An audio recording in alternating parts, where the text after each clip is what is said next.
All systems go for the Kabuchai by-election as IEBC says they are finalising distribution of ballot materials. IEBC Commissioner Boya Mulu has expressed confidence in the exercise going as planned. All the 123 polling stations will be opened at 6 a.m. and closed at 5 p.m. The Commission has finalised all the preparations. We are only left with the actual balloting and final tallying and declaration of result. All other preliminary processes preceding the voting are concluded.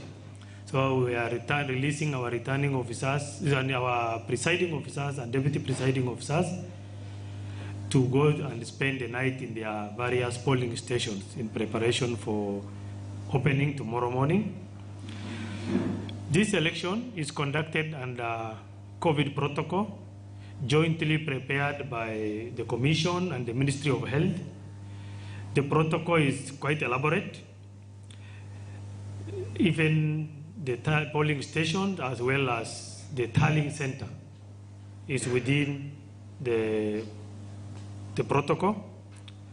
All election officials will be provided with face masks, but not the voters. It will not be economically possible for us to give every voter a face mask, but all election officials are provided with face mask. All voters will have their temperature checked before they get into the queue, and all voters are also expected to have their face mask on.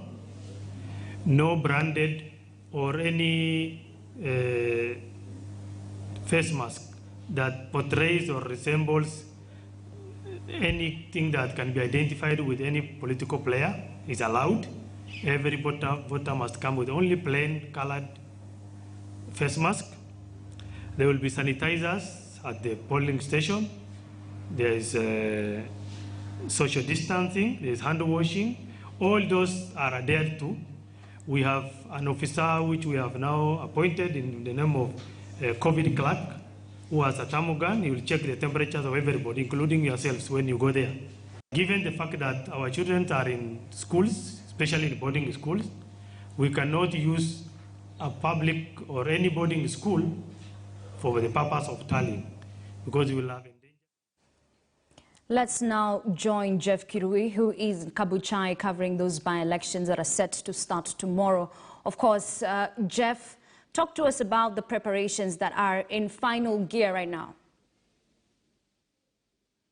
Well, yes, Ashley, indeed. I think it's just the home stretch for this particular by-election. And of course, for the next 36 hours, focus will be in the western region. That is Matungu constituency in Kakamega County and Kabuchai constituency in Bungoma County. Of course, I'll be camping in Kabuchai, that is in Bungoma County. And remember that this is the ancestral home of Ford Kenya Party leader Moses Wetangula. And other than the fact that the members of the public, or rather the constituents of this constituency, will be going to the ballot to elect their member of parliament for the next 16 months. Of course, this is actually going to be a by-election that is going to be meant to set or make a statement ahead of the 2022 general election, putting into consideration that the two people who are actually the main contenders in this particular race, that is Ford Kenya's candidate and, of course, the party leader Moses Wetangula, and the UDA candidate Evans Kakai Masinde under the UDA, a party that actually has a hand of deputy president behind pushing him over. So each of those two particular politicians will be seeking to assert authority in the region. Remember the fact that Moses Wetangula have actually highlighted that his ambitions of becoming the president. The deputy president as well has made his ambitions known that he's going to vie and is making inroads in this particular region. So it is a by-election that ultimately decides on the trajectory of politics of 2022, putting into consideration that is just barely 16 months into the next general election. But just to focus on the issues about the by-election, this constituency has a total of 141,000, and registered voters in this constituency are 57,624 spread across 5 wards. And of course, this particular by-election as well, there are 123 polling stations. Those are the polling stations which will be focusing on tomorrow. And as it stands now, there are 8 candidates, 6 who are from political parties and 2 independent candidates. In the last general election, that is the 2017 general election, the late member of parliament of this constituency, James Mukwe Lusweti, won by actually just 423 votes.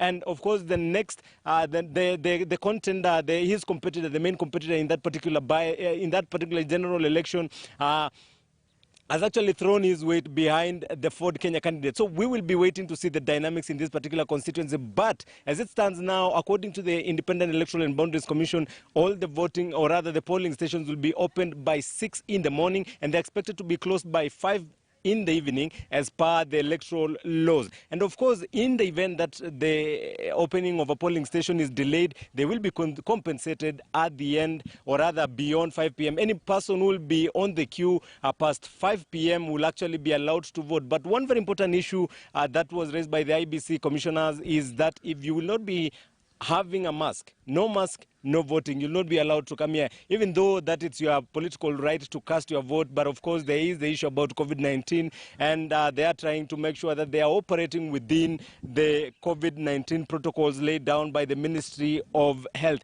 And just in case you're wondering, this is not a matatu terminal. Actually, this is Bungoma TTI, and these are matatus waiting to transport the ballot boxes and the ballot papers. Of course, after here, each presiding officer will actually be heading to his polling station, accompanied by a security officer and the clerks. And then from there, they will guard the ballot boxes and papers until 6 in the morning, when the official voting exercise will kick off. But of course, not before verifying that indeed the ballot boxes are empty. And that is an exercise which will be carried out by all the agents of the parties involved, of course, to ascertain that there is no ballot stuffing. And another issue as well is that this will not be the main tallying center. Of course, the directive by the Ministry of Health is that the boarding facilities should not be used as tallying centers. And of course, that has been moved to Mabanga Agricultural Farmers Training Institute, a few kilometers from here. So that is where the main tallying will be happening. Of course, that will be involving compiling of the forms 34A from the constituency before the results are announced officially. Ashley. Right. Of course, Jeff, as you had mentioned, we'll wait to see those dynamics. Thank you very much, Jeff Kiri, for that update. Now, Matungu and the Kabuchai by-elections are not the only ones we are covering.